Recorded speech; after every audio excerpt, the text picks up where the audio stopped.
Welcome to the 59th Annual Australian National Convention. My name's Darren, I'm an alcoholic. Welcome to AA80. Woo! As I said at the start of the last meeting, 20-odd committee members have met regularly. In the last 2 months, it's been like every week, at least 2 or 3 meetings. I want to thank all of them for all their service over the last 18 months. Thank you. And I'll come back after the meeting with some housekeeping items, but for now I'd like to ask Stephanie B. Are you from Marrickville Group? I'm from Marrickville as well as Newtown. Stephanie B. from Marrickville and Newtown Group to come and chair the meeting for us. Thanks, Stephanie.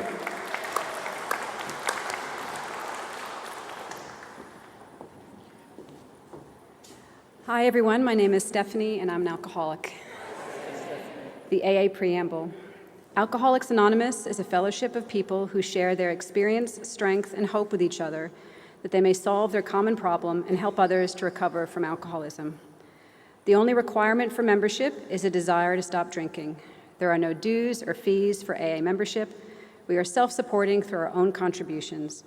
AA is not allied with any sect, denomination, politics, organization, or institution, does not wish to engage in any controversy, neither endorses nor opposes any causes.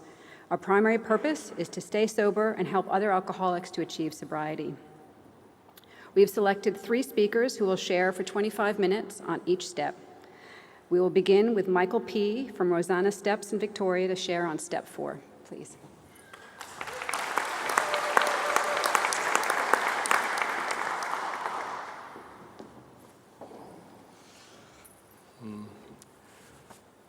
I'm Michael. I'm an alcoholic. I'm a very nervous alcoholic. I'm not a member of the Steps in Rosanna group in Melbourne anymore, and at the moment I don't have a home group. And I don't know, it's a thing to think about. It's not a place I'm usually in, and it hasn't, it's a pillar of my sobriety is to have a home group, and I don't have a home group at the moment. I wanted to thank the speakers on steps 1, 2 and 3 for showing me they're flawed. And I saw it not because I was judging them, but because they told me. And, that sometimes the suffering alcoholic in the room isn't the newcomer, that the person is suffering in the rooms of Alcoholics Anonymous. And that's certainly been my experience, is that I really need to hear people tell me that they have rock bottoms at 9 years or rock bottoms at 12 years or rock bottoms and have these new surrenders. And, I have to say that I haven't spent any time thinking about this share, and it's the truth. I've got a life that involves a lot of balls in the air at the moment, a lot of balls in the air, and a lot of requirement that to believe that God's got it covered. And the outcome of that is that I haven't spent any time at all thinking about what's going to come out of my mouth now. My experience is like I heard other people this morning. I came to Alcoholics Anonymous and I knew AA wasn't Athletics Australia. I knew it was about not drinking. I came because I had a drinking problem. I couldn't control it when I put it in my body, but I'd never tried to stop before, ever. I just always tried to manage the consequences of what happened when I drank, because when I drank I got drunk. And so I needed to change my world to suit that. And my father got sober in 1980, and so I was 13 years old or 12 years old, and he came to Alcoholics Anonymous, and he was introduced to a higher power greater than himself, and he married her in 1983, and they left Alcoholics Anonymous, and that's my experience of Alcoholics Anonymous. Watch that. They haven't been back to Alcoholics Anonymous. They haven't had a drink. Their lives are unmanageable, and from the outside, I don't have any relationship with that man and his wife. But I know that they don't drink, and they would call themselves sober, and they are sober. They're physically sober. And I was lucky enough when I got sober that he gave me his 3rd edition of the Big Book because he'd never used it. But when I came to AA, I thought it was a not drinking club. I remember when I was younger that going to fellowship meetings of Alcoholics Anonymous, he got on the beach in the the beachside suburbs of Melbourne. He got sober there, and they on the weekends they would, every second weekend dad, he would take me to go and hang out and have lunch with other AA members. And I don't remember anything about that, but that's my experience of Alcoholics Anonymous. And when I came here through a rehab, after finally making a decision that I wasn't going to drink anymore, I definitely identified with the physical allergy. Absolutely, I could see that when I drink, I can't control how much I take, and it gets out of control. And I sat there in meetings and meetings and meetings and nodded my head about the fact that that's the problem. And then what I proceeded, but I didn't treat the problem. All I did was do lots and lots of meetings. And my experience was to burn my life to the ground in Alcoholics Anonymous. And I walked out on my wife and my kids. My daughters were 11 and 8 when I got sober. I was in a marriage of 17 years. And when I stopped drinking, I lost 40 kilos in the first 18 months.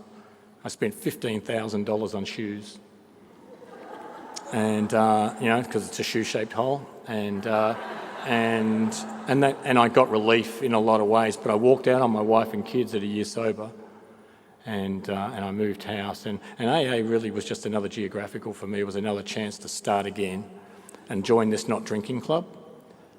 And what happened was that at about 18 months sober, I just wanted to neck myself, and there had to be a better solution than that. And there was definitely hearing this message about the fact that there was something else on offer here, but I wasn't listening because I was trying to run my own life, and if I only managed it better. And through a complete lack of choice of I can't live with it, but I also can't live without it, a decision needed to be made to see what the real problem was, because the problem couldn't be my drinking, because I was doing stuff that I just never would have done when I was sober. Sorry, when I was drinking. My behaviour didn't get better. My behaviour was the problem. My thinking and my behaviour, and I was a slave to my thinking. When I thought something, I did it. And there was nothing good about my thinking. It was negative. I heard other people share about it already today. The fact that I've got that negative voice in my head that tells me that I'm not worthy, I'm not this, I'm not that. And I wasn't. My behaviour showed me. And I probably can describe it best by saying that in my life, my intentions were there and my actions were there. And, I would tell my kids I loved them. I would say to my wife I loved her. I would, say the things I was going to do, and then my actions just never followed up my words, ever. And this gulf between these two arms was just guilt. And I discovered that alcohol dissolves guilt. And if I could be a little bit drunk all the time, I'd be a little bit drunk all the time. But once I start, I can't stop. And I get drunk, and really drunk. And then I do even more things, and I just create that cycle. It keeps going and going and going. So through a complete lack of choice, I needed to save a third step, not really mean it, but I wanted to live. I'd seen that it was possible to live, but also I'm a man who cuts corners. I could just cut corners in all areas of my life. I was lucky enough, I'm old enough to know that in Melbourne I did the last years of HSC before I changed to VCE and at school, and at that stage your exams were worth 80% of your marks, and I'm the man who just never handed in a piece of work in 6 years of secondary school because I had enough brain cells at that stage to get through on the exams to pass. And I cut corners, and it wasn't so important that I did things as you thought I was doing things. And that was my experience coming to Alcoholics Anonymous. I learnt the language really quickly. I got here and I knew how to lie from the floor. And I can speak AA. I can't do it as well as Pete did it this morning. I can't do it as well as Wendy did it this morning. And I certainly can't do it as well as Lisa did it this morning.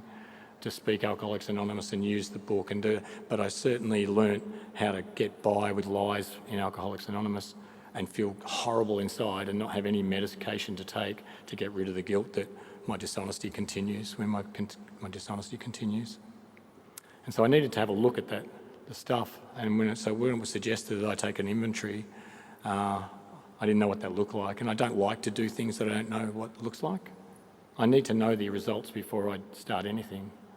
And I'm based in fear. And I don't know why. It doesn't really matter why I have the stuff. It's just that is who I am or who I was. And what I found, when I really balked at wanting to do step 4, because the way it was sort of worded when people got up and shared about step 4, they talked about this scary thing. And I thought it was about the big, bad, horrible, disgusting things that I did, but I was going to tell someone else about.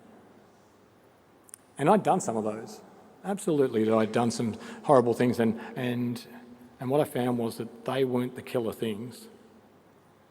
They weren't the things, the one-off things that I did when I was particularly drunk, or the one-off things that I did when I was stark raving sober, weren't the things that were killing me. Because once I shared those things, I wrote them down and then I shared them with another person. Most of those things I've now shared from the floor. They lost their power once they were shared. The shame that was attached to those things melted, really. I actually found in doing the 12th step that they became an asset. The things that I found through taking inventory in step 4 were the tiny little things that just eat me away constantly. The behaviours that I do that I don't know that I'm doing that constantly undermine my relationships with other people, always. And through fear. And I love writing resentment inventory. I love starting resentment inventory anyway. I love the look at them, what they did, how it made me feel. Look at them, how it affected me, and who wouldn't? I drank on that. That's great. But then, I can set aside that stuff. I was told, a few instructions about this opportunity to share today were to not talk about the mechanics of it and to tell stories, and I struggle with that. But also, to not swear. So I know I have people in the audience who are counting how many times I swear, and to suit up and show up. So I really wanted to really talk about fears inventory. I guess my experience with step 4 was that most of the stuff came out of my fears. My resentments led to my fears to show me where I'm fearful, and the stuff in the right-hand column when I got to the end, especially of the resentment inventory, was it showed that I was unloving. It was probably the common thing. There was how unloving I was, how selfish, but I was unloving, dishonest and unloving, it was all unloving. And then my greatest fear when I wrote the fears inventory was that I was unlovable. And what I've discovered through, if I'm going to tell a story about my step 4, is that it's impossible to be lovable whilst I'm unloving. And that comes through my actions. And the actions that needed to change were that I needed to be loving to other people to feel love. Because I was always wanting other people to love me. And I've discovered that it seems pretty much impossible to feel your love. But I can absolutely feel the love I have for you and for my family. And for, I said my daughters were 11 and 8 when I got sober, and they're now 28 and 25. I have an amazing life with them. I kicked them out. I gave them 3 years' notice when they were 18. Told them I can't teach you anything more in life. I was lucky enough that I separated from their mother when I was a year sober, and they made a decision in their teenage years to come and live with me through the program of Alcoholics Anonymous, through having consequences and rules, and learning actually that the way I treat my kids, my daughters, has never been okay. And I heard the speaker today saying that sarcasm doesn't work on children, and I discovered I used to be a screamer. I used to be an absolute screamer at my kids, and I paid for the therapy for my daughters through their teenage years because a lot of their stuff wasn't about the mental health issues that they have. It was about the behaviours that I had when they were young and I was drinking, because I'm loud, and so I stopped screaming, and got really sarcastic and condescending, and that didn't work either with teenage daughters. And then, there absolutely should be a separate 12-step fellowship for people with teenage daughters in Alcoholics Anonymous, and because it's a great opportunity for faith, and and I've learnt through writing inventory and writing. I've done step 4 probably 3 times. The first time with a sponsor, I had a female sponsor, and I lied. I wasn't 100% honest. I had found someone who wrote my inventory about my resentments and about my fears, and I was completely honest. And then when about my sex conduct, I wasn't, because I was fearful of what she thought of me. And then that came out to play the next time I got into a relationship, when I couldn't be honest with her, with my sponsor, because I hadn't been honest in my fourth step, and I hadn't shared that stuff with her, and I continued the dishonesty. And then, I've been lucky enough to reach a rock bottom at around about 7 years, where I was managing my life. My youngest daughter had a suicide attempt, it introduced at AA80. My kids said it was a lot of stuff going on. And then through an absolute, have no idea how to do this sober thing, write some inventory, see how the fear's running my life, and to go through the process again with a new sponsor. And I'm lucky enough to have him in my life today. And what I've discovered in writing my fourth steps is that, there's some things that I do that just burn me with you. I have probably another story I can say, is if I'm going to tell a story, is that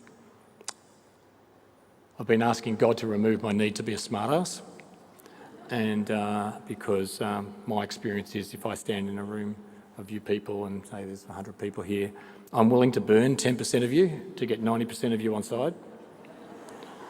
I can make a joke at 10% of your expense to get 90% of people to laugh, and those 10% just collateral damage. Just collateral damage, and if you knew me, you'd know I was joking, and you really don't have a sense of humour. But to do that, trying to live a spiritual life, means that I'm apologising to 10% of the people in the room. And I hate making apologies to people in Alcoholics Anonymous, because you expect some actions to follow up those apologies. And you expect me to behave better next time. And if I'm still run by the fear that had me doing it in the first place, I'm not changing. I'm going to do it again. I'm just going to do it with different people. And all of a sudden I've burned a lot of people around me in a fellowship that I need to survive. And that's driven by a fear of just needing you to like me. And that came out of my fourth step, of just seeing this absolute need, and what behaviours I put into place. The way it's asked of me is that, why do I have the fear? And I have fears because I'm fearful of not being liked, because I haven't been liked at other times in my life, whatever. But how do I manage that fear? I manage the fear by pushing a certain amount of people away to keep 90% of the people smiling at me and liking me. And all of a sudden those 10% of the people are really important to me, because I can't afford to be there. And I can't afford to feel uncomfortable in Alcoholics Anonymous again. And, I really identified this morning with listening to the people share about, with others sharing about this. It's interesting that they came up with, I don't have a home group, and listening to someone talk about needing to be the boss. And I don't have a home group because I like to start groups. And because I don't get along with the people when I go and join their group. I can't believe this is coming out of my mouth right now. Process this information right now with you. I like to start groups because I like meetings to run in a particular way, and I like the message to be carried the way I like the message to be carried, and to hear, because I understand that they're only going to, those newcomers are going to hear a message that only I can give them in a particular way. And if I'm not speaking, you need to speak the way I like you to speak. Whoa! Might look at that. Might ask God to remove that at some stage too. But that's also my experience, is that I through a process of writing inventory and writing especially fears inventory around, why I don't fit in, is that I make myself a difficult person to be around. Not everybody, but enough. And at the moment, I said I'm got a big life at the moment. I just moved my mother into an aged care facility against her will. She's got dementia, and I can joke about it. She hates me and then she forgets. And then she hates me and then she forgets. And she hates me and then she forgets.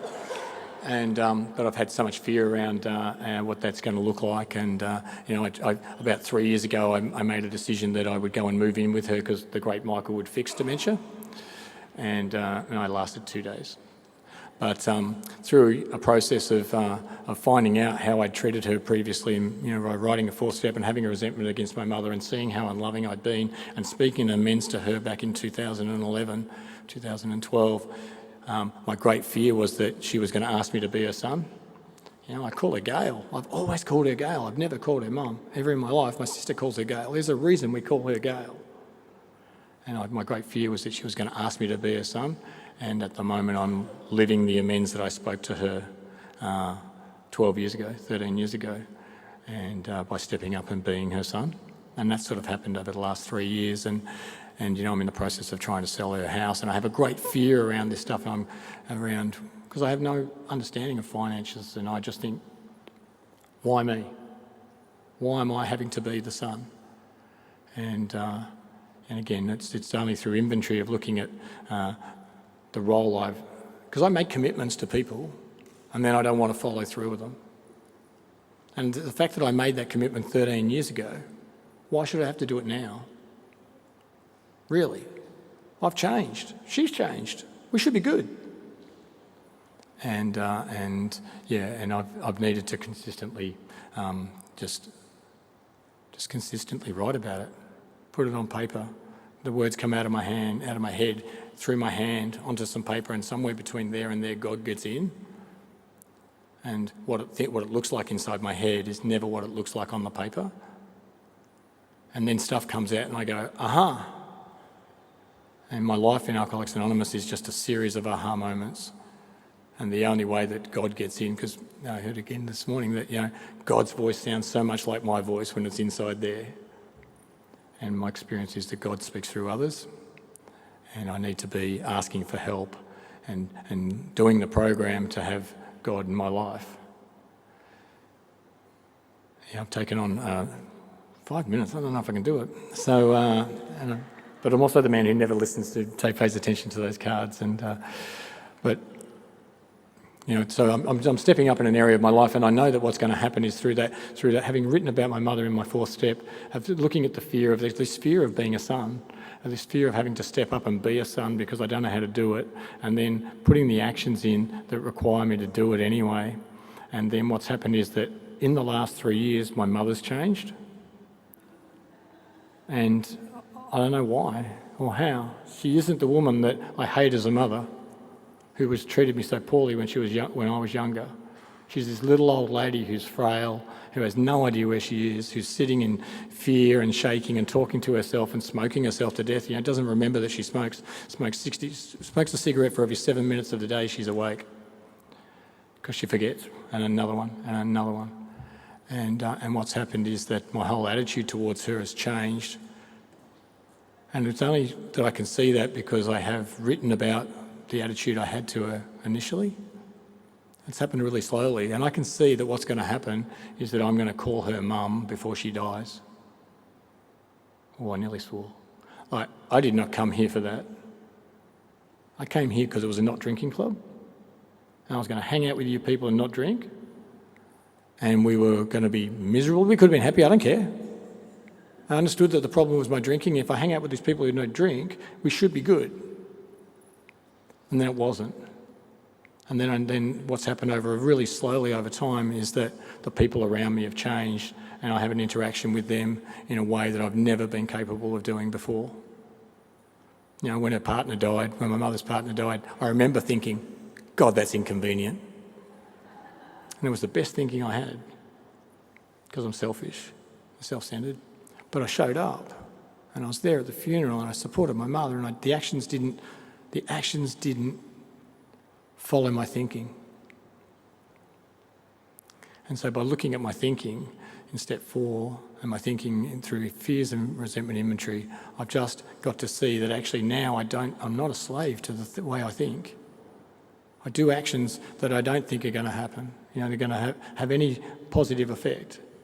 And I know my sponsor and his cohort, they talk about this spiritual acupuncture stuff. The problem, I've got pain in my shoulder, and so they fix it by putting a needle in my toe. And AA is like that. I have these problems here, and my job is to not look at the problem. My job is to look over here and do something else. and the problem will be removed, and I don't know how. And I just need to continue to see that the problem is me. The problem is always me. And when I first got sober, I jumped on board with a guy who was 10 years sober, and he told me that the problem is still him. And I thought, how the hell is the problem still you, 10 years sober? And I walk around with him. I spend all my time with him, and he goes, the problem is still me. Really? The problem is got to start being somebody else soon. And I know today that I'm the problem. But that's fixable. Because if the problem is my drinking, that is, I'm powerless over that, and I'll never fix that problem. But if the problem is me, it's fixable, and it's just not fixable by me. And that's I have so much hope in that every time that, and now I don't have so many problems, I have these opportunities for faith. That's the bit where I usually swear, because the appropriate action to that is to go away. And if I have these opportunities to show faith, to know that God, because I have lots of experience that God is there. I have lots of experience that God was never not there. I have lots of experience of God in my life, and I could tell you how it works, how God works in my life, and that I have a life that's beyond my wildest dreams because my dreams were so small. And at the moment, I've just got so much new stuff. I'm doing some volunteer radio and interviewing alcoholics on a community radio station in Melbourne, and I've never done it before. I'm doing a panel, and I'm having these opportunities to get organised, and I don't do organised. And I certainly didn't come here for this. I didn't come here to look at what the real problem was, that the problem was me. I'm doing a new relationship. I'm 14 months into a new relationship, and it took me 58 years or 57 years to get into a relationship where I'm willing to be honest. It works a lot better, just to let you know. I've done a 17-year marriage. I did a 10-year relationship that really, really helped me in my middle sobriety, in my sobriety. But for the last, that separated in 2021. But, I'm doing a relationship at the moment with somebody and being 100% honest and caring and loving in the way that I express it. And it's just taken all this time to see that to do it otherwise doesn't work. And that took a lot of inventory.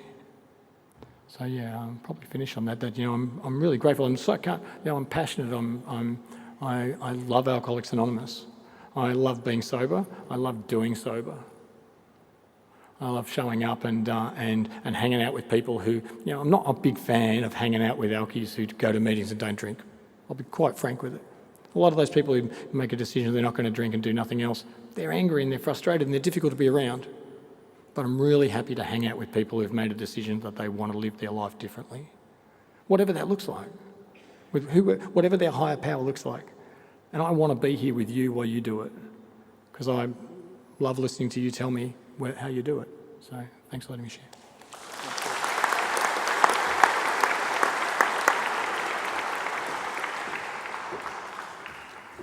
Thank you, Michael.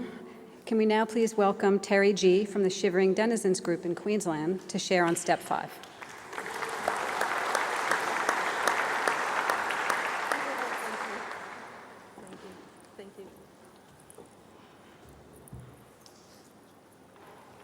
Hi everybody, my name's Terry and I'm an alcoholic, and I have to say that I'm an alcoholic down to my DNA. I have found that out, and I'm a member of Alcoholics Anonymous and I'm proud of it, and I tell anybody who'll listen. And the other thing is that I looked at that app. Everybody's got an app these days, don't they? Everything AA. And today I've got 17,203 days sober. And that doesn't have a lot to do with me, trust me. It's totally in spite of me, I can tell you right now. And, when Darren got in touch with me about doing this, we needed an older sober woman to talk at the convention, and I thought, oh wow, this is extraordinary. And then he said, it'll be on the steps. And I thought, oh yeah, that's good. And he said, well, yours will be step 5. And I thought, oh my God, the one that I really don't like. which is kind of funny because, you know, the Americans will say, you know, I'll take the fifth on this, you know. In other words, on the grounds that it might incriminate me. I don't want to do that one, you know. And look, you know, I just briefly to identify my story is that, you know, I drank, I sank, I stank. I heard that said in AA when I first came in. And, you know, there's a lot of truth in that. But I drank to blackout from the start of my drinking. Had the alcoholic dad and all that sort of stuff. And but I very, very quickly figured out that if I add drugs to the mix, that, you know, I could get there faster. And my best thinking was working out that I could put LSD straight onto my eyeballs and that would get to my brain quicker. That's my best thinking. And I learnt very quickly about breakfast in a spoon. Some of you addicts will know what that means. And, you know, and I was completely and utterly insane. I was so insane, in fact. This is when you're really insane, is when you don't know how crazy you are. And that's a fact. And I did not know. And I really thought the problem was that it was all illegal. Because why is everybody making a big fuss out of this? Why was I being arrested? Because it was illegal. If only it was all illegal, you know. And unfortunately, I kept on fronting up before the judges and I kept on, you know, getting different, we're going to give you another chance and all this stuff. And eventually I had a probation and parole officer, she's part of my story, Agnes Godfrey, who on our first meeting said to me, you break this probation, Terry, I will have you breached and I will bring you up before the courts again. Now, no one had said that to me before. In the meantime, I'd been forging my father's signature on his cheque account and draining his funds out, and he caught me in the bank with one of these cheques with his signature on it that he didn't write. And next thing you know, I'm at home being confronted by both my parents, and they had decided that I was going into rehab. Now, that was all very interesting, except for one thing, and that was that I didn't want to go there. And I didn't think I really had a problem. And I just settled down. You know, it's only money, guys, you know. And the thing was that I had pushed them to the limit. Thank God I had. And thank God, right at that point in time, they decided that I was going to do something about myself, whether I liked it or not, because my mother had said to me, I'd rather see you in prison than doing what you're doing to yourself. Can't you see what you're doing to this family? You know, laid the big guilt trip on me.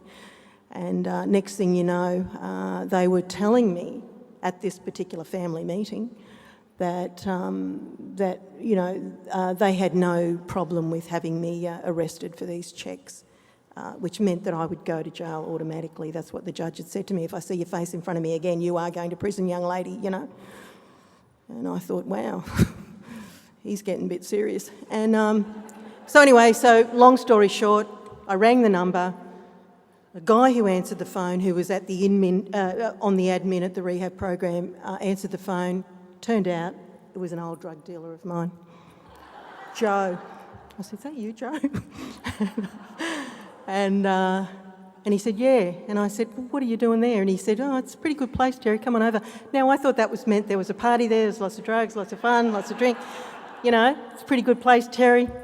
So I turned around to my parents, let's go. So, and that was to be my inroad into recovery. I did not know it at the time. I didn't even know I needed to recover. I was insane, as I said. But what happened to me was I went over there. It was a place called Who's in Cronulla at the time. There was a Scottish guy there who had set up the program. He was an alcoholic who got sober in AA, and he had also been a morphine addict. And he saw the problem from both angles, you know what I mean? And the thing was that the program was all about incorporating the program of Alcoholics Anonymous into the rehab. And all I can say is that I went through the detox. One of the first things I did, of course, was create a coup in the rehab, as you do. I talked the girls into not getting up for calisthenics. Who wants to do that shit first thing of a morning, you know? And they decided, yeah, Terry's got a good idea. I don't know why. But they decided, yeah, we're not going to do it. And so what they did was we all stayed in bed. And now the guy who ran the place walked around to the girls' dormitory, put a hose through the window and hosed us all. Now, I don't know if you could get away with it in this day and age with all the rules and laws, but at the end of the day, it got us out of bed, I can tell you right now. And I knew from that point on I'd met my match, you know, like he was not going to cop me. And the thing was that it was interesting after that because, you know, I looked around the rehab and I saw two things. I saw people who were really super miserable in recovery, and I saw others who were really happy about it. And I wondered, what the hell's going on here, you know? And one of the things that happened was the AAs used to come in there. They used to, you know, talk about themselves and the steps and all that sort of jazz. And in spite of myself, this is what I'm saying, in spite of myself, I started to identify and I started to relate. And I remember my sponsor, well, Dave became my sponsor. That's another story, but he became my sponsor, the guy who ran the place. And I started to talk to him about stuff that was real. I had a lot of resentments towards my alcoholic dad, a lot of resentments. I was bitter inside over it. And Dave said to me one time, he said, you know, Terry, the thing is, if you hang on to those resentments, the chances of staying sober are nil. Nil. Not a little bit, or maybe, nil. And he told me about, and I said, what do I do about it, you know? And he said, well, you could try praying for him. Praying? Oh, God. My first prayer in sobriety was, God help him. That's it. That's the best I could do. But the thing was, in the meantime, of course, I'm going along to the therapeutic sessions, and of course they're talking about resentments being the number one offender, and they're talking about self-pity, and they're talking about all these things. And I'm listening to all this, and in the meantime, I'm learning about my own disease, the mental obsession, the physical compulsion, the allergy. I'm learning about the fact that I am different, and that's why I've always felt different. Square peg in a round hole and all that. And the long story short was that I sat in this group one night and I started to realise that if I'm an alcoholic, whether I like it or not, or whether I want to be one or not, or how I got to be one, and all this crap that had gone on in my head the whole time I'd been there, if I'm an alcoholic, then chances are my dad was an alcoholic, and chances are if I did things that I didn't mean to do and hurt people I didn't mean to hurt, chances are that's what he was doing.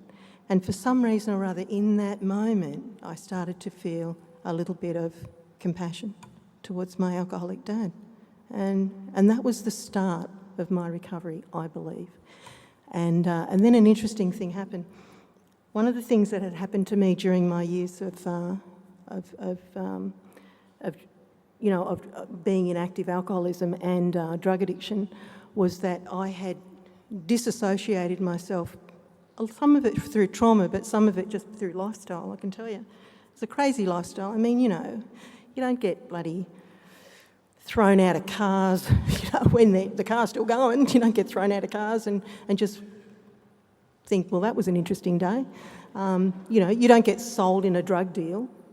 That's another interesting day. You know, stuff like this had gone down, and somehow or other I had managed to disassociate myself from what I thought about all that, from how I felt about it, really. And the thing was that interesting things started to happen in that part of me coming back, merging back into reality, if you like.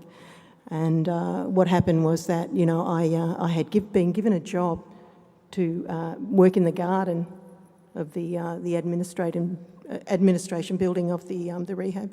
And I'm in this garden, and what's happened is I'm starting to think about stuff like the fact that I'd been getting it on with my sister's boyfriend, and she didn't know about it. And next thing I know, I'm starting to feel sick in the stomach, you know. And it dawned on me that was guilt. That was guilt. Oh my God. And I could not wait to go back to the therapy session that night. Why? Because I wanted to tell them how my day was, really. And so, you know, as how's your day, how's your day, how's your day to everybody. I'm just waiting for my turn. And the next thing you know, I'm screaming out, like, how was your day, Terry? I'm screaming out, it was a great day. I felt guilty. You know, I'd found a new toy. How to talk about your feelings.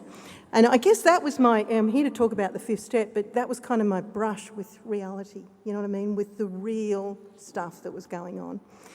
And what happened after that was I finished that program. It only took me 2 years to do it, mind you. 2 years. It was a 12 months program, but it took me 2 years because I fought it every inch of the way.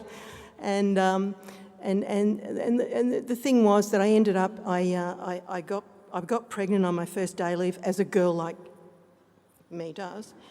And at the end of the day, I decided that I was going to do the right thing and marry him, which was just insane. He was my old drug dealer, and it was crazy. It was not a good reason. You know, mine is a cautionary tale, let me tell you.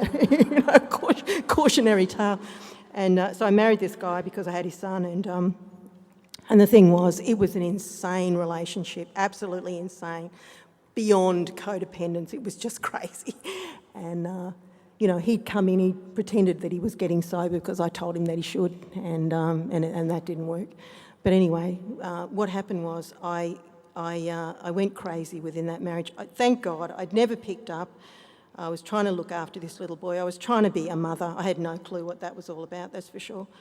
And I joined the old meeting over at Auburn, and there was Ray from Auburn and Alan from Auburn and all these, you know, big-time AAs back in the day and all the rest of it. And, of course, I'd get up and I refused to say I was an alcoholic. I didn't want to be a juice freak. It wasn't cool. I was okay with being a junkie or an addict, but I didn't want to be a juice freak. And so I thought, where does it say in the book? I was a real smart ass. Where does it say in the book that you've got to say that, you know? And I wouldn't say it, so they never used to ask me to share.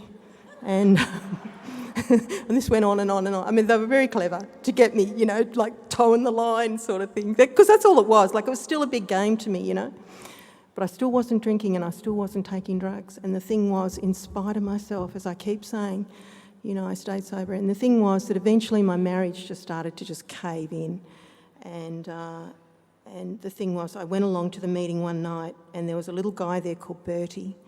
I don't know if anyone remembers Bertie. He was the quiet guy up the back. And Bertie came and sat with me on the step outside the meeting one night and he said, how are you, Terry? And I said, I'm not good. I was honest with him. I said, I'm not good, Bertie. And he said, where are you up to with the steps, sweetie? And I said, well, I sort of had a bit of a go at the 4-step and my husband found it and read it and that was the end of that, you know. And he said, what about we go back to that then, you know? And so that's what I did, and I looked at all sorts of different ways of doing it. Eventually I decided I was going to do it the way of the book. Hey, smart's that. And so, you know, I got the A4 pages out. Man, did I start writing. And I wrote and I wrote and I wrote and I wrote and I wrote and I wrote. And I figured out one thing, you know, when it talks about who, what happened, what it affected, the biggie was, what was my part in it? What was my part in it? That's a whole different ballgame, isn't it? You know, that's a whole different ballgame. And from that, I could see that I had to, one, stop playing the victim, you know, just a nice little victim of circumstance. Really, I'm a nice girl that nobody understands and all that crap. And the other thing I realised that I had to take responsibility for myself, for how I thought, for what I did, for my actions, for my words, the lot. And that was massive. That was massive. Like, that was like being an adult. Sheesh. And I realised that. But I went back to Bertie because in the book it talks about, you know, there's a few schools of thought here. Some say that, you know, you do your 5th step and then you live in the 10th and the 11th and the 12th, you know. Some say that. Some say you just continue to do it. Some people do them do the 4th and the 5th step every year, you know, whatever. Some say you can do it with more than one person, you know, you can do it with a group. But one thing I do know is that it cautions us about who we do that 5th step with. Because at the end of the day, it's no point doing it with somebody who's going to try and talk you out of it, for starters. It's no point trying to do that 5th step with somebody that's untrustworthy, who's going to blab it all over town, you know. I freaking knew that, and that's why I was so scared of it. My sponsor used to say, the thing about the 5th, Terry, is a lot of people don't do it. Why? The 4th. He said a lot of people don't do the 4th step. Why? Because they've read the 5th. And I could really understand that, you know. I mean, this is where you actually tell it comes out of your mouth to another person, you know, and they've got the goods on you. That's how I used to think. They've got the goods on you, you know. This is all street stuff. And you know, this is a cautionary tale because I've seen some, you know, stuff. I've seen stuff since I've been sober. Not all you people are trustworthy. Guess what? I'm not pointing any fingers at anyone in particular here, but that's the fact, you know. And guess what? Some of us relapse, and we've got stuff. You know what I mean? And so when I made the decision that I was going to choose Bertie as to be my fifth step person, I thought through long and hard who I was going to... Now, I had by that stage fallen in love with my sponsor. You don't go telling the guy that you're in love with all your dirt, do you? That's not a good idea. And so and I couldn't find any women at that particular time. I mean, there's so many women coming into AA now, especially with the online stuff. It's just absolutely fabulous. It doesn't matter where I can run into women in my peer group these days from all over the world, and it's just such a delight. It's such an incredible gift that you know what came out of the pandemic has opened AA up, and we are part of this worldwide fellowship more than ever, and I'm so much in love with that. But at the end of the day, not so back then. It was not easy, you know, it was not easy to find these women. And so, you know, I had the male sponsor, and which wasn't uncommon back then. That was okay. But the thing is, you know, to find that trustworthy person that I was going to do this fifth step with. Now, I always thought up until fairly recently, because I wasn't all that honest about why I chose Bertie, I always thought it was because Bertie was old, and Bertie was going to die, knowing my secrets, see you later, you know, safe. But, you know, that's just not true, because when I really looked at it, what did I know about this guy and why did I really choose him? And I'll tell you why. Bertie used to talk at meetings, and when he used to tell his story, he used to talk about the fact that he did a lot of harm to his wife when he was a drunk, a lot of harm. He never talked about the harm that he did, but he talked about the harm that he did cause, you know. And he said, I will never divorce my wife. I will never divorce her. And I was curious about this, and I talked to him about it, and he said, why will you never divorce your wife? And he said, well, because she's going to make me pay for the rest of my life, I know that. And he said, but I made a commitment to that woman, and I'm going to spend the rest of my life making amends to her. And in that sentence, I understood that was integrity. I understood that was integrity, right? And that was why the real reason that I chose Bertie. And when I asked him if he would listen to my fifth step, he said, oh, God, no. He didn't want to do it. And I talked him into it. I said, Bertie, you have to. And he said, well, Terry, you know, and his last thing was, well, you know, I could bust and blab it all over town. And I said, Bertie, I trust that you won't. I trust you, you know. And so I talked Bertie, and we went in and we went outside. I'd bought this place at the time, and I only bought it, the house was all right, but it had this fabulous, beautiful big tree out the back, and I bought it because of the tree. And so Bertie and I, we got the chair, and we sat there, and we talked about my fifth step. And Bertie didn't say a lot. He didn't really say a lot during that time. And I would love to tell you that what happened after that was exactly what the book says. You know, I came closer to God. And, you know, I walked off into the happy, sober sunset, and everything went, no, not this girl, let me tell you, not this girl. I spent a long time after that. 5 minutes, oh my God. So I spent a long time after that. All I can tell you is still running right until everything hit the fan, and I left that bloke that I'd originally married, and through his conniving hands, if you like, I went to prison for something I did not commit when I was 11 years sober. And I can tell you, if you don't know anything about resentments, let that happen to you. See how you go. I plotted and planned his death many times. But the long and the short of it was, I had time to sit in there. I spent 2.5 years in Mullewa prison. I spent that time doing a lot of things, as well as 12-stepping. God had a plan, and it was the most extraordinary time of my life. And during that time, I came to see myself really. The one question was, what do you believe in, Terry? What do you really believe in? And at the end of the day, I knew what I believed in. I believed in God, and I believed that, you know, I'm a child of God, and that, you know, I had to reevaluate what my understanding of that relationship was. And I came to terms with that when I was in prison. And when I came out of there, I was a changed person, I can tell you. And all I want to tell you is that because of this particular incident, this particular event, and being asked if I would come here and share, an amazing thing happened. I decided to try and keep it real, like not just quote out of the book and all that, because Darren said we want you to just talk about experiences. I decided this week, while I've been down here in Sydney, which is where I grew up. I live in Brisbane now, but I came down here, and I've caught up with an old school girlfriend, and we ran around together being nuts when we were teenagers, and she has now got 37 years of sobriety, and I'm 47, so my drinking and drugging, thank God, was cut short by 10 years. And she went out there and she did stuff that I can't imagine how on earth she survived. And we've both sat at her place this week and we've laughed and cried and talked and all that. But I said to her, Alex, will you listen to my 5th step? Because I want to do one, just because I want to really remember, and I want this to be nice and raw when I tell the story, and I want to be from the heart, not from the head, you know.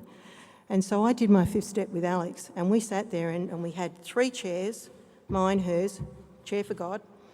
And I thought to myself, why have the chair for God, Alex? And I've realised now it's because, you know, my sponsor said to me one time, if you can't trust another human being, Terry, how on earth are you going to, who you can see, feel and touch, you know, and touch, how on earth are you going to translate that into a faith in a God that you can't? And I thought that's a really good question. And the other thing too is, like Michael was saying, you know, God works through other people, there's no doubt about it. And the thing about that is that that's how it has worked for me. That's how it has worked for me. And I have found a tiny handful of people in AA that I trust with my life. I trust with my life. And then there's a lot of others. I'll leave it there. But all I can say is that God bless you all. This is such an event. And if you're new and you're counting days, let me tell you this, stay sober, because this is going to be a memory you will end up cherishing, and you will talk to your sponsees who'll talk to their sponsees who'll talk to their sponsees. And if ever you get the opportunity, when somebody comes to you, and this has happened to me a lot of times, somebody will come to you one day and they'll say, will you listen to my 5th step? And it is one of the most beautiful experiences that you can have, to share somebody's heart, to be trusted that much, to say, like Bertie said to me, oh my God, what if I do the wrong thing with it? No, you know, at the end of the day, just to be trusted that much, and to know that, you know, what we have here is we have what they had originally. It's the language of the heart. We talk to each other, we share with each other, we trust each other with our life, for God's sake, no matter how nuts we are. But we, you know, that's what we have. And this is AA. Isn't that wonderful? And it's great to be here, and I'll leave it there. Thank you.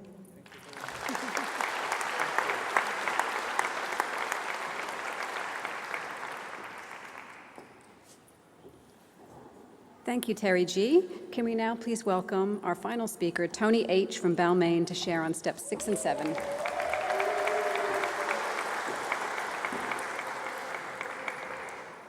Thank you. My name's Tony and I'm an alcoholic, member of the 9 a.m. Sunday King's Cross meditation meeting. My sobriety date is July 4th, 1993. Thank you. That may not impress you, but it sure as hell impresses me. I'd like to thank the committee and everybody who's given their service to putting this fantastic conference on. I know how much work goes into this type of thing, and I'm really grateful for everyone who's done that. And thanks so much for the previous 5 speakers who did such a great job in explaining the first 5 steps of the program of recovery. My job is to talk about the next 2 steps, step 6 and step 7. I just start by talking about what the state of mind I was in when I came to these 2 short paragraphs. I'd just done my first step 5, and I'd had an overwhelming and very unexpected experience. I'd spent a lot of time trying to unwrap the enigma of me. I knew there was something very wrong with me. I knew that that I had a lot of problems. I couldn't understand what they were. I'd spent a considerable amount of money talking to psychiatrists and letting them listen to me lie to them for 15 minutes a week.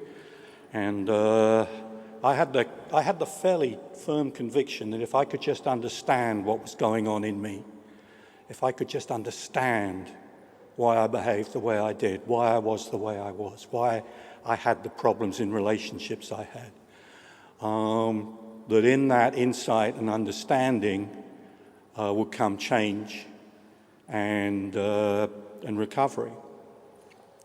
So I did the step 4 with an experienced sponsor and sat down with him and looked at the writing that I'd done, my resentments, my fears, my sex conduct, what I thought the problem was, what they'd done to me, what part of me was being affected, and what was my part in it. And I'm sitting there, and suddenly I've got all the insight I'm ever going to have. I never need to go back into therapy. I know exactly what the problem is. It's me. I'm selfish. I'm self-centered. I'm manipulative. I'm dishonest. I'm deceitful. I spend most of my time reliving horrors of the past with resentment, regret, remorse, and I spend most of the rest of the time stuck in the future in fear, where the future is like the past on steroids. And I'm obsessed with other people's opinions of me. I have this terrible opinion of me. I believe completely that there's something wrong with me, that I'm different from other people, that I'm separate from other people. I'm fatally flawed. I'm lonely, I'm separate, and I'm empty. Empty. And I'm never going to let anyone see that. I'm never going to let anyone see the person that I think I am, that person, because I'm convinced that if anyone sees the me that I know, they're going to reject me. And if there's one thing I'm terrified of, it's rejection. I seek approval, but I'm really, really keen on not being rejected. So I build up a way of dealing with the world and with people where I'll be a chameleon. I'll look at you and think, how do I have to be in order for you to like me and not to dislike me and reject me? And then I'll be that person because I need something from you, and I'll lie and I'll cheat and I'll steal and I'll manipulate in order to get that. And I've developed a manner of living which demands that my sense of self-worth, my identity, depends on you approving of the person I'm pretending to be. And somehow that's a plan. And somehow I'm confused that I don't have any real relationships with anyone when the relationship you're having with me is based on an act I'm putting on because I'm never going to let you see me. And I wonder why that can't work, and I wonder why all my relationships fail.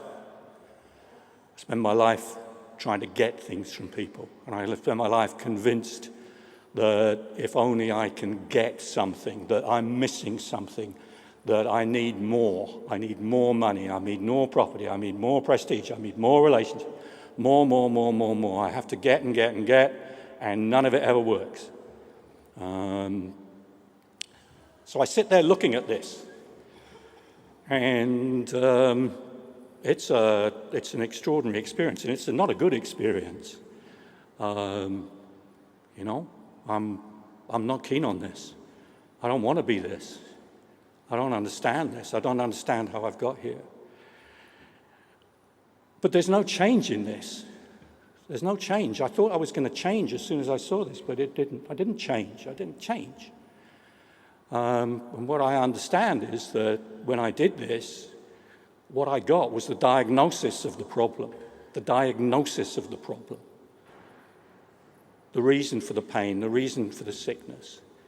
But there's no relief in diagnosis. If I have a pain in my stomach and I go to the doctor and he does tests and says, okay, the tests have come back, you've got appendicitis, I've got all the knowledge I need about the cause of the pain. I don't need anything more. But I can't say, okay, thanks very much, I'll go home now because now I understand what the problem is, it'll go away. It won't go away. It won't go away.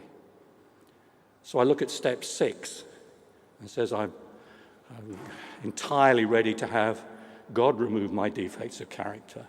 Have God remove my defects of character. Why do I need a power greater than myself to remove my defects of character?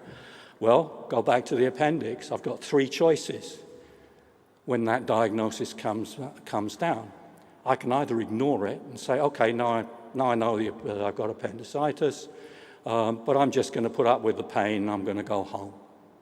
You know, I'll put up with the pain. I don't want to do anything more.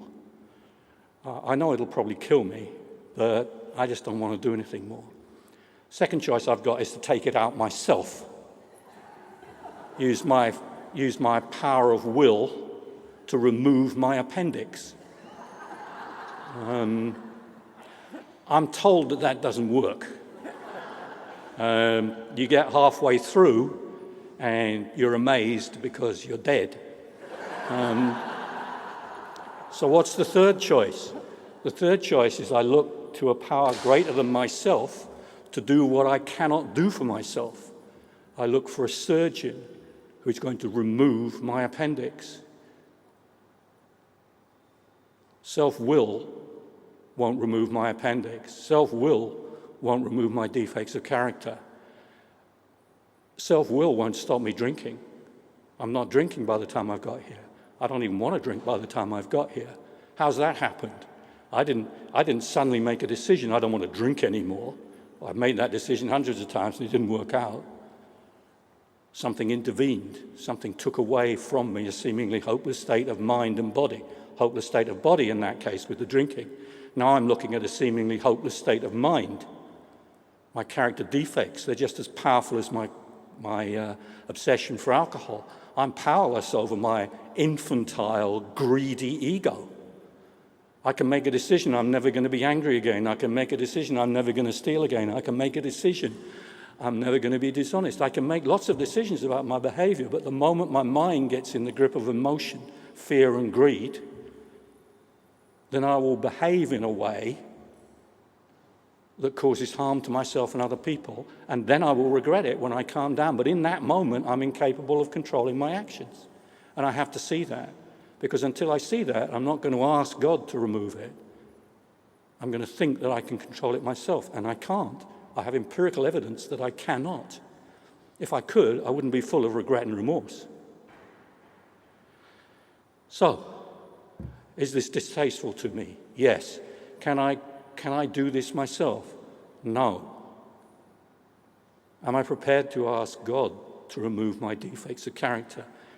Yes, I am. Am I entirely ready? Entirely is the word. Big book's full of adjectives which tell us half measures availed us and nothing. Stood at the turning point. Complete abandon. This one, entirely ready. I have to be entirely ready. I can't hold back. I'm 90% ready. 90% ready doesn't give me 90% of my defects of character gone. It gives me none of my defects of character gone. So, yes, I don't want to be like this anymore. Please take this away. So then I say a prayer. And the step on the wall says, humbly ask God to remove my shortcomings, which sounds fine. Take away my shortcomings. Take away the bad bits, will you? That's not too difficult. The prayer says, My Creator, I am now willing that you should have all of me, good and bad. It's a little more confronting for me, good and bad. You can have the bad, but why would I give you the good? Well, go back to the appendix. Surgeon says to me, okay, I'll take your appendix out. You're going to have to sign this piece of paper which says you'll entrust your body to me while we knock you out, cut you open, and take out your appendix. You've got to give me all your body. And I say, no, I'm only going to give you my appendix. I'll keep the rest of me. And he says, well, I can't operate on you. Until you give me complete control over all of you, I cannot remove your appendix. And until I give God all of me, until I surrender myself to God completely, he's not going to do anything for me. Not going to do anything for me. And it goes on to say, I pray that you now remove from me every single defect of character which stands in the way of my usefulness to you and my fellows. Grant me strength as I go up from here to do your billing. Amen. So the reason that this is being removed from me, it seems, is not so that I'll be happy and be able to go through life dancing around without a care in the world. The deal seems to be, I'll take this away, but you're going to have to follow my bidding. And my bidding is that you stop being selfish and you start working for me, and you work for me by being of the maximum amount of service to all my other kids, inside and outside the program. We'll come up to a section later where I look at the day and I say, one of the things I say about my day is, have I been kind and loving to all? So the deal seems to be that I'll give you this gift, but it's a gift with significant responsibilities. Significant responsibilities. I'm going to have to behave very, very differently to everybody than I've behaved in the past. Actually, completely opposite from the way that I've behaved in the past. And there's something interesting that was pointed out to me in this Step 7, because the Step 7 prayer is very like the Step 3 prayer. Very similar. This, as I say, was pointed out to me recently, so I'm not a fount of knowledge on this. The difference between the Step 3 prayer and the Step 7 prayer is that the Step 3 prayer doesn't say amen. Amen is the closure of a prayer, so be it. There's only amen after the Step 7 prayer, which I'm told means that we're actually in prayer throughout these 4 steps. The third step prayer is aspirational. This is what I want to happen. I then am told to take actions which will show me what's blocking me from being able to do this. And once I see what's blocking me from being able to do this, I ask this power, specifically, this is what I'm asking you to do for me, in order that I can be useful.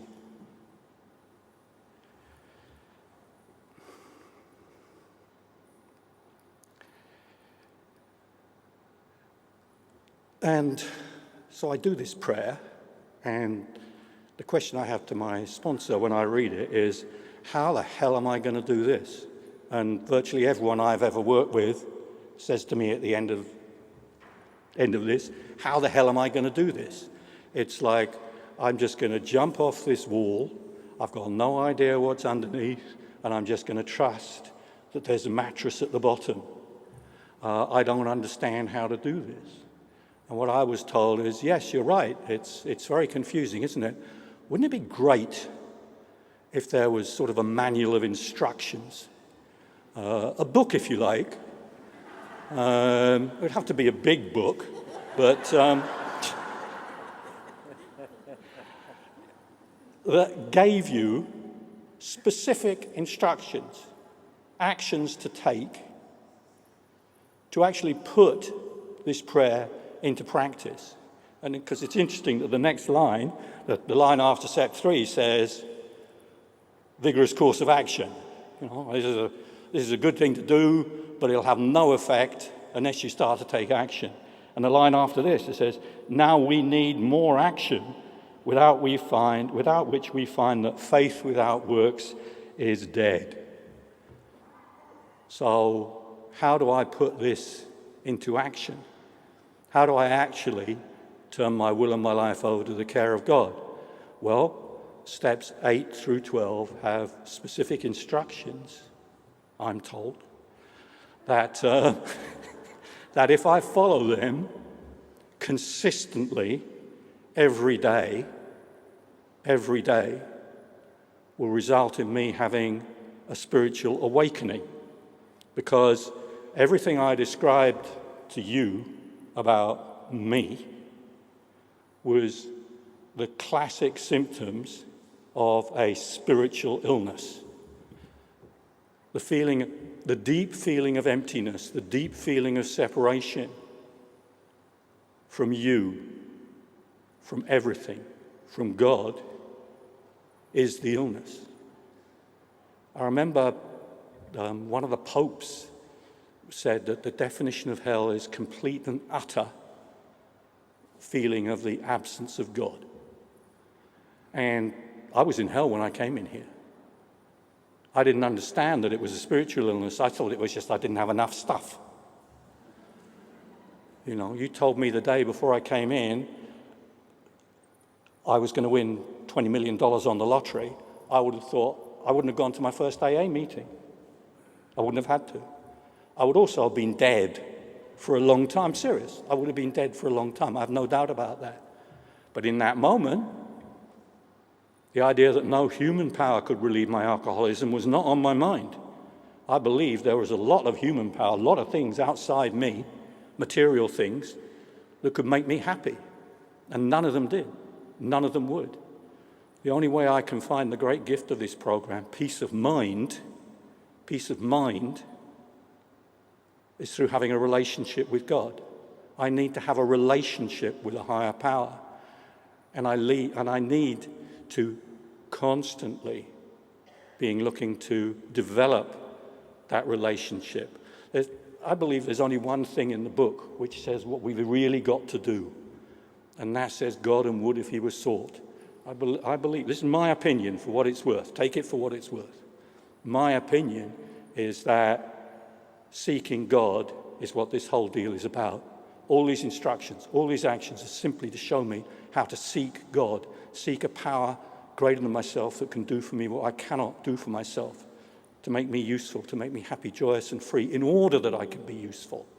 In order that I can be useful. Thanks. And once again, my opinion. I've come to believe that while the steps are linear, we do them one after the other. I believe when they talk about we stood at the turning point, I believe this prayer is the turning point. And I believe that the whole program revolves around this prayer. First 5 steps are about how to get myself into a condition where I'm capable of making that prayer. And the following steps, 8 through 12, are about how I implement that prayer. That's my belief. I'll finish with this. Recently we were at lunch for a friend, and there was another friend there, and she has someone who struggled mightily with this awful illness for a long time, and seemingly is on the road to recovery, God willing. And we were talking about this, and she said to me, do you really believe that this can happen, that God can remove our defects of character? Do you really believe that? And instead of glibly saying, well, yes, I've been sober all this time and I've seen so many miracles, and in myself as well, and I can assure you that if you do this, it'll come true, yes. Bless you, my child. And it's a good question. So instead of doing that, I thought about it for a moment, and into my mind came another friend of ours who also struggled mightily with this illness. And you would never have thought she was going to become sober. But she's recently celebrated 4 years sobriety. And That's not the point of the story. The point of the story is that we sat with her. We were living in Noosa, I say Noosa, the hinterland of Noosa. And she came to see us. She was on the Gold Coast, living on the Gold Coast. She came to see us for the day. And we were sitting there, and she said something which I've thought about a lot since then and has touched my heart. And she said that everybody in her life had given up on her. Her parents had given up on her, school had given up on her friends had given up on her, everybody had given up on her. And she said, but AA never gave up on me. Never. AA just offered me love and kindness and help and was just always there for me, you know? You know, we used to be the most selfish, self-centered people I used to be the most selfish, self-centered person you can possibly imagine. And yet we were the only people who reached out for her and loved her unconditionally. Us. You know, how does that happen? How does that happen? How do you get here in this room talking about God and love and service instead of being out there trying to rip someone off? How does that happen? It's incredibly mysterious. But I think that it has something to do with this. My Creator, I'm now willing that you should have all of me, good and bad. I pray that you now remove from me every single defect of character which stands in the way of my usefulness to you and my fellows. Grant me strength as I go out from here to do your bidding. Amen. Thank you for asking me to share.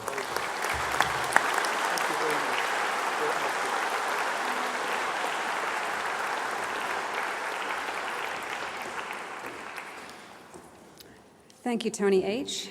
We have a few more moments before the close of the meeting, and I'd like to call up some speakers to share on steps 4, 5, 6, or 7 for 5 minutes. So if you could assist me with timing that would be great. Can we hear Natalie from Perth?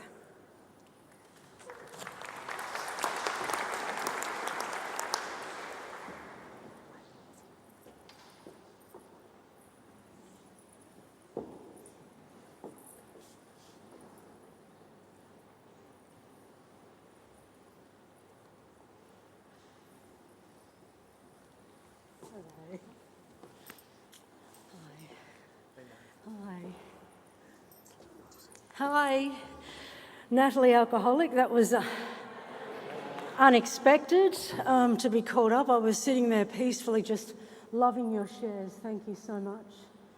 I feel overwhelmed. What a beautiful room to be in. And I'm so excited to be at the convention. I come from Perth and we're 2 hours behind in life. But what is it, 4, 5? 4, 5, 6, 7. I just know that I was set free. Is Kerry here? I'm not sure, but I did my I did my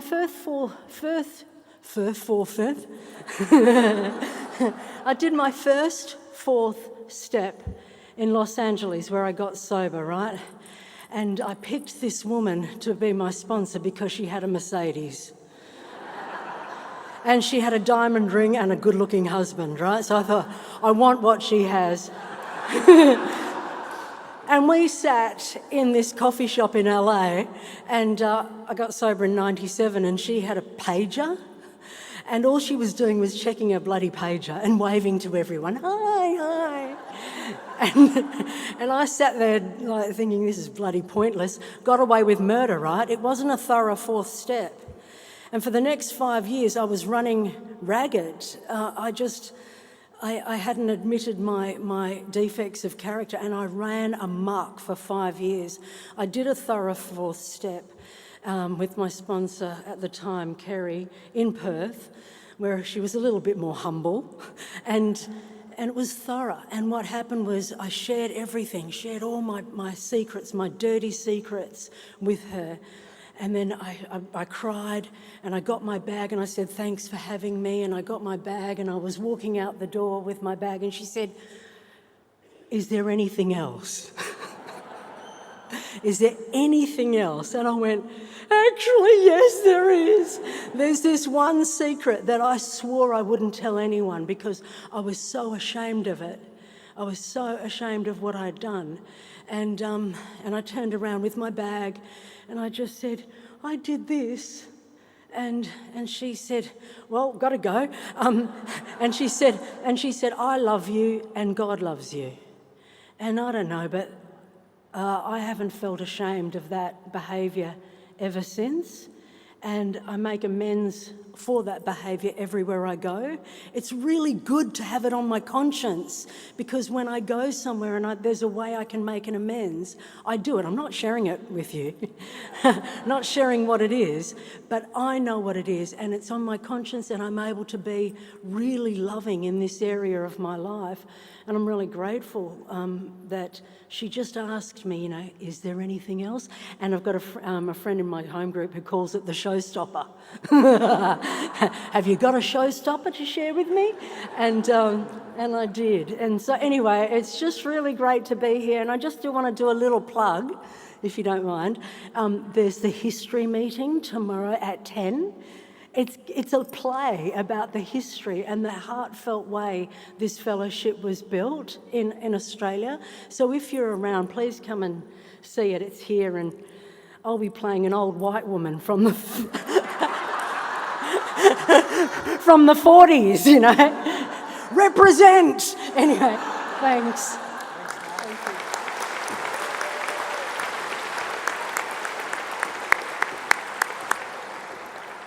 Andrew T., would you like to come up and share?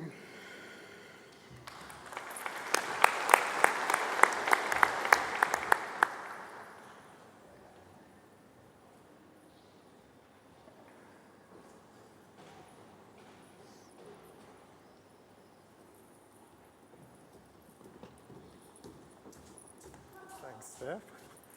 Hey, Tom. My name's Andrew. I'm an alcoholic. It's really nice to be here. I'm not going to share my showstopper with you either.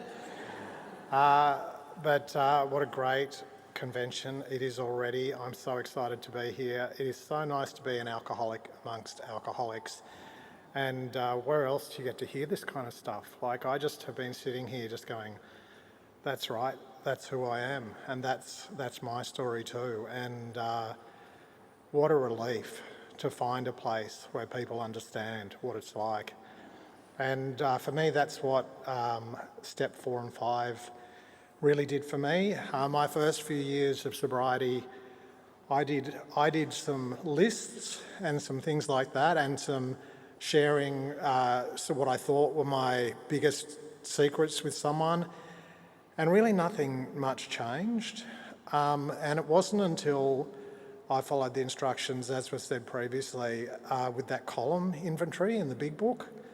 I just followed the instructions, and with a guy who really helped me, and I sat there with him for a while, and I just identified, and he identified, and I felt like a human being amongst human beings again. And that's been the journey for me with inventory, and being part of this program is coming here and just being reminded that I'm not this ball of inadequacy and shame and guilt, and there's something fundamentally wrong with me, which is how I used to feel. That's a common misconception. That's a lie that I've discovered, that's one of the wrongs, that's one of the exact natures of my wrongs, that I have these beliefs about myself, and I interpret things in ways that just aren't true, including other people's behaviour. And this has been a real process for me of getting closer to something like the truth. And I'm still not perfect at that to this day, but every time I come to an Alcoholics Anonymous meeting and I listen to other people, I feel like I get a little bit closer to the truth. So, and that's certainly been the case with this meeting. And thanks to all the speakers. They've been just amazing to listen to. It's just been phenomenal, to be honest. And love AA. It's great to be here. Thank you.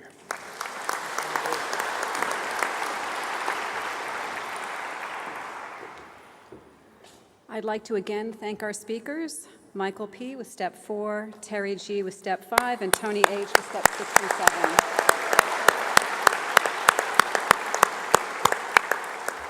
Thank you again. And the MC will now come back to the lectern to make announcements and close the meeting with a serenity prayer.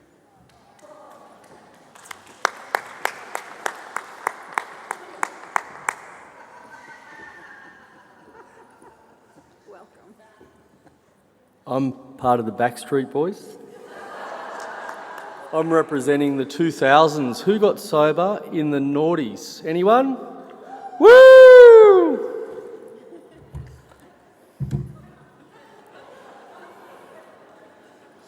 Is Barry from Caringbah in the audience? Are you here? Sorry, this is your look. I apologise. Okay, thank you again for our speakers. It was a fantastic meeting. Wonderful, wonderful stories and experience shared with us this afternoon, so thank you very much. Please wear your lanyards at all times. If anyone is here from the public, please come and see one of us committee members and have a chat with us. We'd love to know why you're here and encourage you to know more about Alcoholics Anonymous. We believe there's one or two of you in the audience. We'd love to have a chat with you about how Alcoholics Anonymous works in the community to carry the message to the alcoholic who still suffers. So there's a little committee on the bottom of the lanyards for 20 of us who have helped organise this. Come and have a chat to us. I want to thank everybody who, when they registered, they selected a box which said pay it forward, and then they bought somebody else's ticket. There's about 40 people here today who got in because they couldn't afford to get here, but one of you paid for them. So I want to thank you. It's what Alcoholics Anonymous is all about, so thank you. We have about a dozen dinner dance tickets left for tomorrow night, so if you haven't bought your dinner dance ticket, this might be a prelude for what you've got in store for you tomorrow night. So please come, it's going to be a fun night. We do have an amazing band booked as well. It's going to be a live band as well as a comedy show, which I will not be partaking in. But I might come dressed like this and come and sit with you during dinner and we can have a laugh. So yes, pay it forwards. The next meeting in this hall is at 3 p.m. That meeting will cover steps 8 and 9. And merchandise, we covered it before, but in case you weren't here, there's caps, t-shirts. For those of you who weren't in the last meeting, all of these suburb names, states and years are when AA started in Alcoholics Anonymous in Australia, starting in Sydney in 1945, which is why we're here, to celebrate the 80th anniversary of AA in Australia. So t-shirts for sale. We have tea towels, the leather-bound commemorative big books. There were only 350 of those printed. I think there's about 50 left for sale. They're out there at the merch desk, and we've got new 2025 Australian edition hardcover with just a paper dust cover for sale out there on the literature desk. So please grab all the merch, and we'll see you back here at 3 o'clock. I might just ask Stephanie to close with the Serenity Prayer after I put my shades back on. Stephanie. To the God of your own understanding, God, grant me the serenity to accept the things I cannot change, courage to change the things I can, and wisdom to know the difference.